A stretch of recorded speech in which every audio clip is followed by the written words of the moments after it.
오늘은 사도행전 11장에 나오는 그 안디옥 교회에 대해서 한번 살펴보도록 하겠습니다.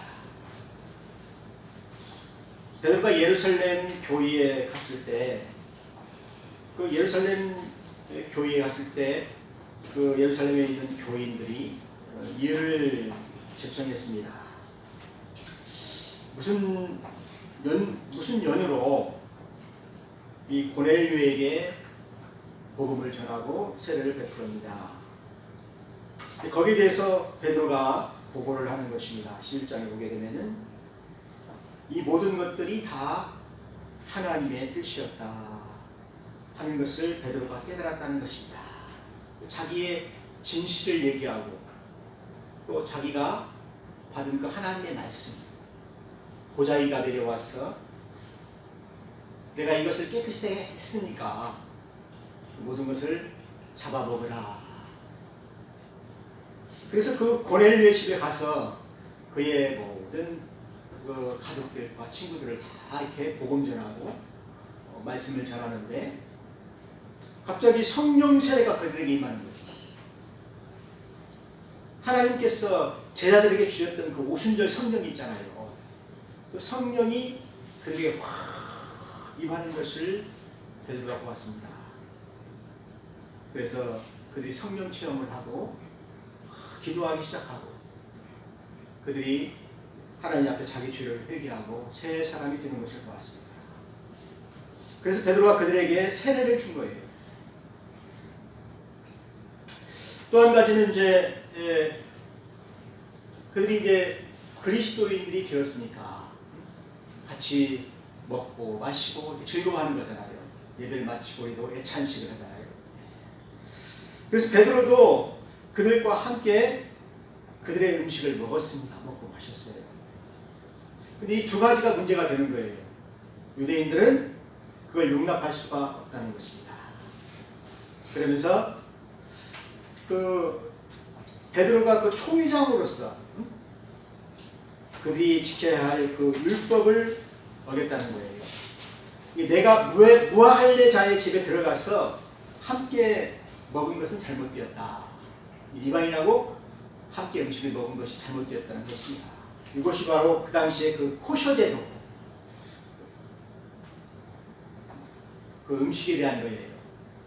또 음식을 함께 먹지 말아야 될 사람들이 누구냐면 이방인들이에요. 그래서 그걸 범하였기 때문에 이제 책임을 져야죠. 근데 베드로는 거기에서 뭐라고 얘기합니까? 하나님께서 그들에게 성령으로 세례를 줄 때 우리가 그 성령 세례를 받은 그것과 똑같았다.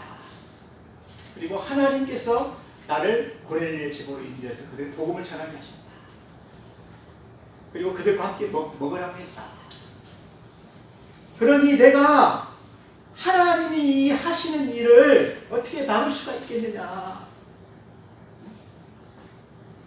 하나님이 이방인들을 사랑해서 나를 보내고 내가 그들과 함께 예배드리고 교제하고 먹고 마시게 했는데 하나님이 그것을 좋아하시는데 내가 어떻게 하나님의 그 뜻을 막을 수 있겠느냐. 그 코셔제도 무할례자의 집에 들어가서 함께 먹으라고 하나님께서 하시는데 그 코셔제도 때문에 그 율법 때문에 내가 그들에게 복음을 전하지 못하고 그들과 함께 먹지 못하고 마시지 못하고 즐겁게 지내지 못할 이유가 어디에 있겠느냐. 하나님이 허락하셨다는 것입니다. 여러분, 하나님께서 하시는 일에 대해서 여러분 반대할 수 있어요? 반대할 수 없죠. 그래서 거기에서 모든 그 예루살렘에 있는 그 유대인들이 또 예루살렘에 있는 그 그리스도인들이 그것을 용납했다는 것입니다. 받아들이기로 용납했다는 것입니다. 이것이 바로 은혜예요. 비록 나하고 생각이 좀 다르지만은 하나님께서 하신 일이니까 하나님께서 또 그것을 원하시니까 그것을 다 받아들이고 감사하였다라는 것입니다. 그리고 나서 거기에 아주 큰 역사가 일어났는데 거기에 그 구레네 사람과 또 거기에 그 헬라인들이 있어요. 그 헬라인들이 흩어져서 복음을 전하기 시작했어요.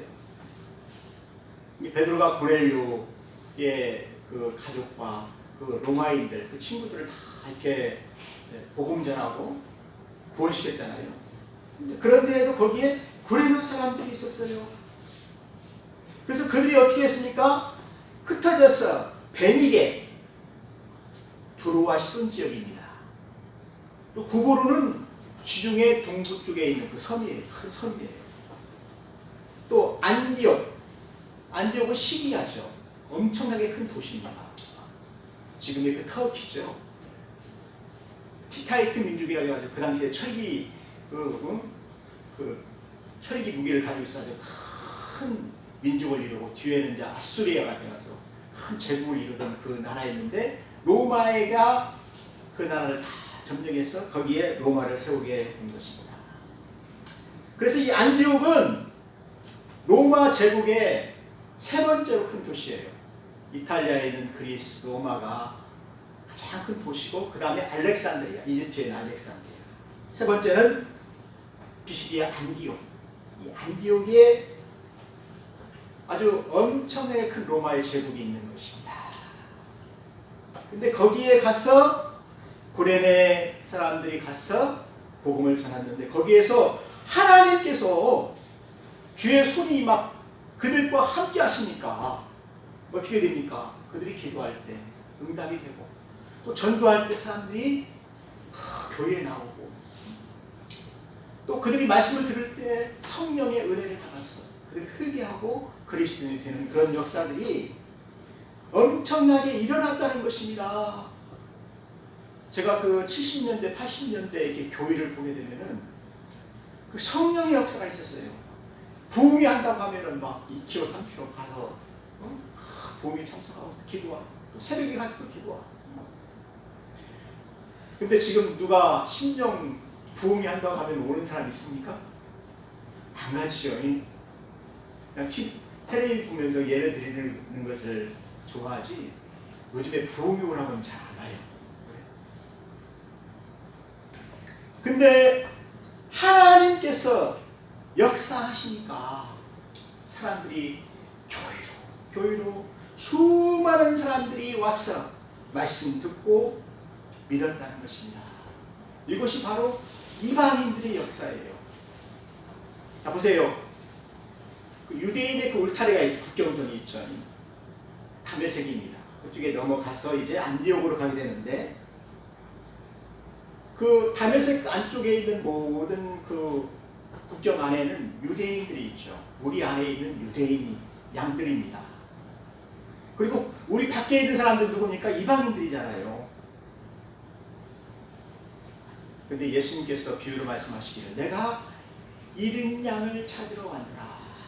먼저는 유대인 어린 양, 그 다음에는 이방인 어린 양. 여러분 99마리가 울타리에 다 있잖아요 지금. 근데 한 마리 양 떨어져서 어떻게 합니까? 길을 잃고 헤매는 거예요. 이방인들이 길을 잃고 막 헤매서 흑암이 깊은 곳에서 우상 섬기고 또 그 귀신들에게 시달리고 또 전쟁과 또 질병과 이런 것들에 해서 그늘이 져 있는 게 그늘이. 그래서 이 복음의 빛이 하나님의 빛이 그들에게 비추기 시작하죠. 이방의 빛이신 예수님이 그들을 비춰주기 시작하니까 그들이 주님께로 나오기 시작하는 거예요. 이것이 바로 잃어버린 양들입니다. 여러분 유대인들만 하나님의 백성이 아니에요. 이방인들도 다 하나님이 만드신 백성들이에요. 근데 하나님께서 아브라함을 먼저 택하셔서 하나님 말씀을 듣게 하신 것이요. 그리고 예수 그리스도를 보내신 다음에는 그 아들을 통해서 모든 그 유대인의 자녀들에게 이방인들에게 복음을 전하게 하신 거예요. 그래서 예수님 오셨을 때에는 갈릴리 동편과 서편을 왔다 갔다 하시면서 동편에는 유대인 지역, 또 서편에는 이방인 지역, 또 거라사인 지역, 두루와 시돈 지역, 이런 데를 돌아다니시면서 예수님 복음을 전하셨어요. 왜 그렇겠습니까? 우리 밖에 있는 양들을 전도하기 위해서 그렇게 하셨다는 이야기입니다. 근데 여러분, 흩어진 그리스도인들이 베니게와 구보르와 안디옥, 또 구레네는 어디냐면 리비아의 북부 아프리카예요.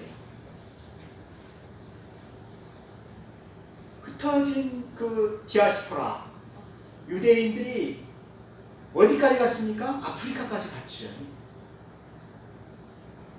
또 온 그 지중해에 로마 제국이 있습니다. 그 로마 제국의 그 상선을 타고 장사를 하는 사람들이 그 당시에 유대인들이에요. 그래서 이 상인들이 가는 곳마다 복음을 전했다는 것입니다. 얼마나 이게 귀중한 것입니까? 나중에 베드로도 보면은 그 로마의 그 상선을 타고 이렇게 가면서 항구마다 복음을 전하잖아요. 또 사도 바울이 1차, 2차, 3차 전도 여행 때도 그렇게 하였다는 것입니다. 그래서 이제는 우리 밖을 넘어서, 울타리를 넘어서 모든 이방인에게 복음이 전파되는 그러한 시대라는 것입니다. 그래서 모든 민족과 열방과 모든 방백들이 다 요한계시록에 보게 되면은 그 수많은 무리들이 주님을 찬송하고 있어요. 주님의 구원에 감사하고 있어요. 사랑하는 성도 여러분, 하나님의 손이 그렇게 이방인들 가운데 일하셨다는 것입니다. 그 일을 누가 막을 수가 있나요? 로마가 막을 수가 있나요? 예루살렘에 있는 교회들이 막을 수가 있나요? 하나님이 하시는 일을, 하나님이 그렇게 이방인들을 사랑하고 거기에 교회를 세우고 부흥시키는 일을 누가 막을 수가 있습니까? 오늘날에도 마찬가지로 우리 교회가 선교사들을 보내서 복음을 듣지 못한 그 민족에게 가서 성경책을 만들어주고 같이 예배드리고 전도하고, 그래서 하나님의 손이 그들에게 임하니까 기적과 표적가 막 일어나서 많은 사람들이 교회에 몰려오는 이런 시대에 우리가 선교사를 파송하지 않는다고요? 하나님 어떻게 하시겠어요? 기뻐하시겠습니까?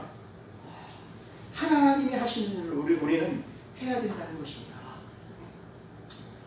사랑하는 성도 여러분, 그래서 그런지 모르겠지만은 이 안디옥 교회에 하나님께서 큰 부흥을 이루셨어요. 자, 로마 제국이 세 번째 도시라고 그랬잖아요. 여기에 하나님께서 많은 그 성도들을 모아줬어요. 양떼들을 모아줬어요. 그 소식을 예루살렘 교회가 듣고 누구를 보내냐면은 바나바 선교사를 보내는 거예요. 여러분, 바나바는 어떤 사람입니까? 오늘 말씀에 나오죠. 바나바는 착한 사람이라. 또 바나바는 어떤 사람입니까? 성령이 충만한 사람이라. 또 믿음이 충만한 사람이라. 그래서 그 안디옥 교회를 바나바에게 맡기신 것입니다.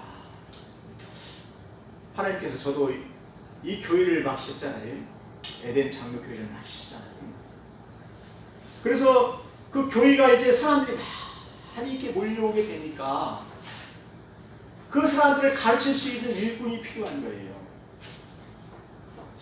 교사가 필요한 거예요. 지도자가 필요한 거예요. 여러분, 사도 바울이 다메섹에서 복음을 전하다가 쫓겨났죠. 광교리 타고 도망갔잖아요. 어디로 갔냐면 다소 지역으로 왔어요. 자기 태어난 고향에 가서 복음을 거기서 한 10년 동안 증거하였습니다. 그것을 바나바가 알아요. 또 바울이